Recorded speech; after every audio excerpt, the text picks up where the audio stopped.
বর্ষা বর্ষা বর্ষা, আষাঢ় গেল, শ্রাবণ আসলো, শ্রাবণ যাবে, ভাদ্র আসবে।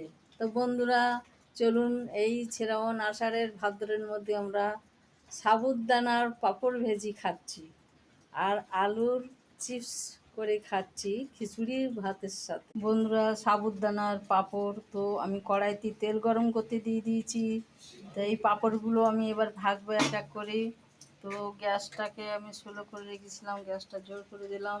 এর মধ্যে আলুর চিপস ভেজে নিয়েছি বন্ধুরা। তো দেখতে পাচ্ছেন পাঁপড় আমি একটা একটা করে দেবো।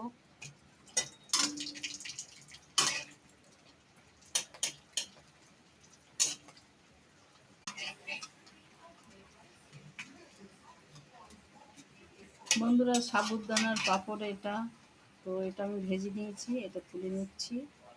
তো বন্ধুরা, এখানে আলুর চিপস করে নিয়েছি, এর উপরে রেখে দিলাম ভাজাটা। বন্ধুরা, দিয়ে দিলাম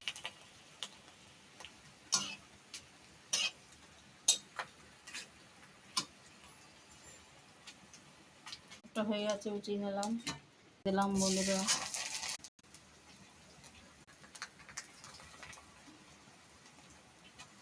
আষাঢ় শ্রাবণ মানে না তো মন, ঝোরো ঝোরো ঝরেছে,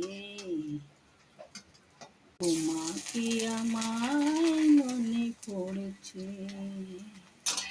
আষাঢ় শ্রাবণ মানে না তো মন, ঝোরো ঝোরো ঝরেছে, তোমাকে আমায় মনে পড়েছে। আষাঢ় শ্রাবণ মানে না তো মন, ঝোরো ঝোরো ঝরেছে, তোমাকে আমায় মনে পড়েছে, তোমাকে আমায় মনে পড়েছে। আমি বাটির মধ্যে উঠিয়ে নিচ্ছি, নাহলে আলু ভাজার সাথে থাকলেই পাঁপড়গুলো খারাপ। বড় হয়ে গেছে পাঁপড়গুলো ভেজি, একটা পাঁপড় আমি খাচ্ছি, 4টি পাঁপড় ছিল, আরও এর আগামীকাল আমরা ভেজি খেয়েছি। বন্ধুরা, পাঁপড় ভাজা খেয়ে দেখাচ্ছি। আলুর চিপস তৈরি করেছি। বন্ধুরা, আজকে খিচুড়ি রান্না হয়েছে, বর্ষা খুব হচ্ছে, আষাঢ় শ্রাবণ বর্ষা ভাদ্র আসবে, তো তার জন্য আমি এমনি পাঁপড় ভাজা তো খেয়েছি, তো আলুর চিপস করে খেয়ে দেখাচ্ছি। এবারে খিচুড়ি রান্না হয়েছে, তো আপনাদের দেখিয়ে দিলাম। সাবুদানার পাঁপড়টা দেখুন, খিচুড়ি ছোলা দিয়ে করেছি, আলু দিয়ে দিয়েছি খিচুড়ি, এবার তেল দিয়েছি কড়াইতে, ফোড়ন দেবো।